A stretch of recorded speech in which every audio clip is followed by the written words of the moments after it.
So the reading of Psalms 83, you see Ishmael half-brothers join Edom with his throne. To what? To destroy Israel as a nation, right? To destroy the memory of her. Okay, so that's Psalms 83. So in the reading of Joel 3, okay, it tells you that they divided up my people as their slaves. They traded, and by the way, they still do the selling of slaves today. So the people that are going missing, they're selling them. They traded a young lad for a prostitute and a little girl for wine enough to get drunk, because they have relations with little children. Okay, that's what they do. And when these people take over, they're going to take wives, because they're going to need wives to procreate. Okay, and they don't court you normally. They go into schools and places and they steal your children. They force themselves upon you. Okay, and here it tells you who did this. The Greeks. The original Greeks and Romans were actually black Moors, the black nobility. So this is what's rising in America. So when you're busy fighting each other, everybody in America is busy fighting each other, their numbers are growing. Okay? And they're going to take over. These people still believe in slavery. They sell people to this day. And they're pedophiles because they sleep with children, including boys.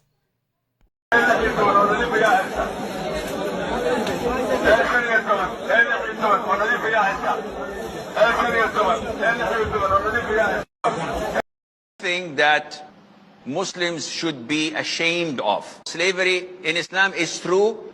Prisoners of wars, non-Muslims, disbelievers, we enslave them. Oh, this is against human rights. This is human rights. How?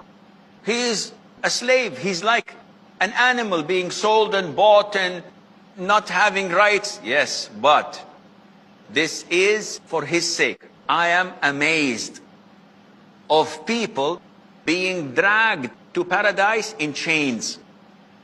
Who would be dragged in paradise in chains? Everybody goes to paradise willingly. The Prophet is giving us a metaphor.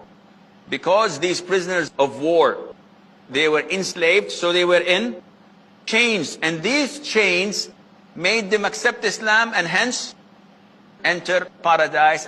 Michigan, Muslim. Mayor of Dearborn, Michigan, Muslim. Mayor of Richardson, Texas, Muslim. Vice President of the Minneapolis City Council, Muslim. U.S. House Representative, Muslim. U.S. House Representative, Muslim. U.S. House Representative, Muslim. New York City mayoral candidate, Muslim. Minneapolis mayor candidate, Muslim. Islam is the third largest religion in the United. Around 6 to 8 million Muslims in U.S. 2,769 mosques were counted in the 2020 U.S. Mosque Survey. The number of mosques has nearly tripled since 2000. Around 300 Islamic schools in the U.S. About 30,000 Americans convert to Islam per year. In 2023, Muslims became the majority in Dearborn, making up approximately 55% of the city's 110,000 residents. Major urban centers, especially in New York City, Los Angeles, Chicago, Houston, Detroit, and Washington, D.C., conversion to Islam in large cities and in prisons have also contributed to its growth over the years. New Jersey has the largest Muslim population by percentage, with 3% of the total population being Muslim. Pakistani lawmakers sworn in on the Quran, Sugar Land, Texas.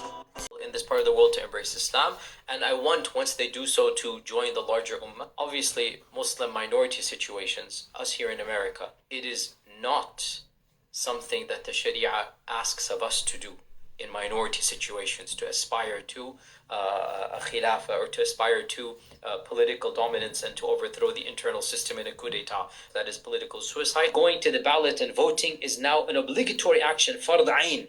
And it is a jihad that is now needs to be done, because this is our modern jihad. You can elect a person who wants the Sharia. Muslims should not concede or compromise with people when we have the higher ground, or we have the upper ground. And there's actually an amazing ayah in the Quran, ayah 139 in Surah Al-Imran. To be honest with you, Islam has the upper hand. Okay? We're not going to give you that concession. Hudna, H-U-D-N-A, Hudna. It means when you're weak, you make treaties until you get strong enough to disregard them. We need to know the United States as an economy, as a superpower, is falling down. This is the time now. They're weak. It's the time now to go and do jihad and call them to accept Islam and implement Islam on them. There's opportunity to expand the rule of Islam, then that can happen, and it doesn't involve just massacring people. It involves establishing the Sharia, and people become Ahlul Dhimma, basically, the protected people who have to pay, the jizya, have to pay a certain tax, but they're protected and they're under the control of the Sharia. And I already addressed that there's not exactly equal rights because there's an incentive for people to become Muslim. They're not eradicated, but this Islamic society provides incentives so that people can accept Islam and be Muslim. Iranian lawmakers chanting death to America. I'm asking you. You denounce it though. I'm asking you. I'm running. I know, but that's the point. If you're going to run for mayor, you have to denounce it. You denounce that. What is Sharia law? I come from a political tradition Donald Trump describes as the enemy within. We came here to remake this state in the image of our people. That's Sharia law. What is Sharia law?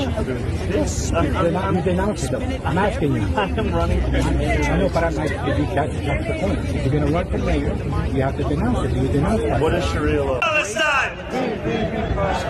Free Palestine! Free Palestine! Free Palestine! Thank you so much, brothers and sisters. Eid Mubarak. Thank you. Yeah, I don't know how to read a map. I don't know how to read my phone, so I have to stop and ask, and then block the highway. 2 trucks, this one, another one, and these guys. Yeah, but you should be able to read your map. You should be able to read your map. Come on.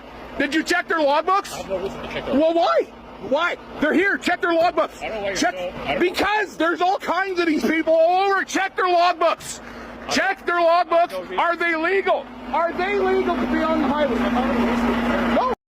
Found out about what goes on in Afghanistan and what happens to little boys in Afghanistan. And if you have a soft stomach, you probably want to keep scrolling. Okay? This is one of those times where viewer discretion really is advised.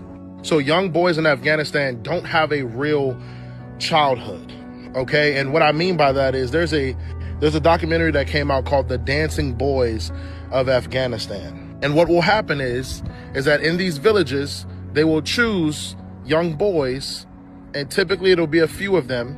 It'll be one per village, and they'll have this young boy parade himself around to sell himself to all of the men in the village. In each village, one of these boys belong, quote unquote, to the men in the village where they can do whatever they want to them. When I say whatever they want, I mean whatever they want. You could think of what they do to these dancing boys. And they're always just as young as around 7, 8, 9 years old. So really young little boys. And they will take turns doing to the little boys over and over again, passing the little boy around. But it lasts until they get old enough to become part of the group of men who does it to the next generation of boys.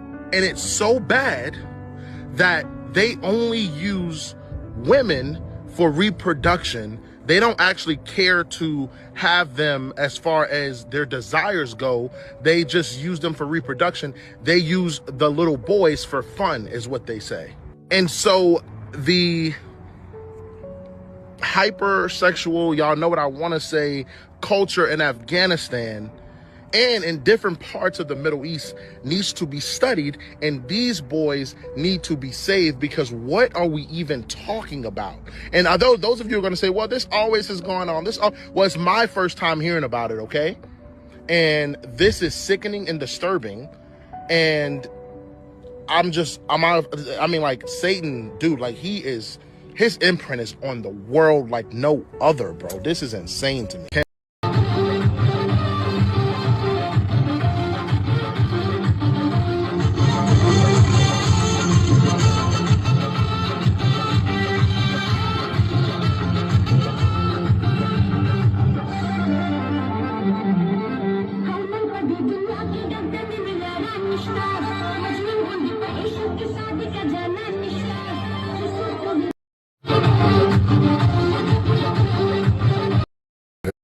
Ya decía yo que tantas restricciones a las mujeres no era normal.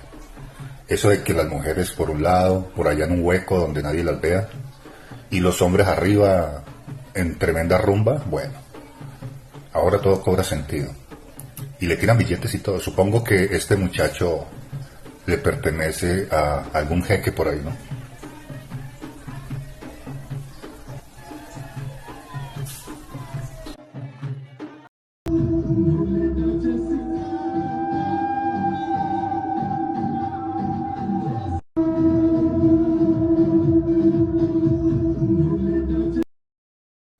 Was moving too slowly, but the fall of Ramadi has galvanized the Iraqi government. So with the additional steps I ordered last month, we're speeding up training of ISIL forces, including volunteers from Sunni tribes in Anbar province. Distinguished guests and men and women of the finest military in the world. And most of all, Admiral Mullen, Deborah, Michael and I also want to acknowledge your son Jack, who's deployed today. All of you have performed extraordinary service to our country. What I was suggesting, you're absolutely right that John McCain has not talked about my Muslim faith, and you're absolutely right that that has not Christian come faith. My Christian faith. And well, what I'm saying is he hasn't suggested that I'm right. People are in denial right now. They're saying this photo isn't real. This is 100% real. Okay, this image is a snapshot of the video where Obama and Clooney were seen together with a young child on a boat on Lake Como, Italy. The boat ride was from the summer of 2019 and has sparked massive speculation about their activities and destination. Here's the actual footage for you right here, just for a little bit of proof, I guess, you know, some receipts. Pretty obvious, okay? Not doctored, not AI. This actually happened. Actually happened.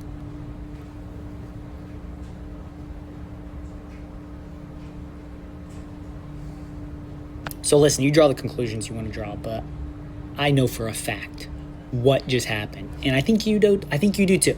Okay. This isn't a game, this isn't any blah blah blah, not conspiracy. This actually happened, and it doesn't look great. Okay, this was 2019. This was right around the time of the pandemic. You know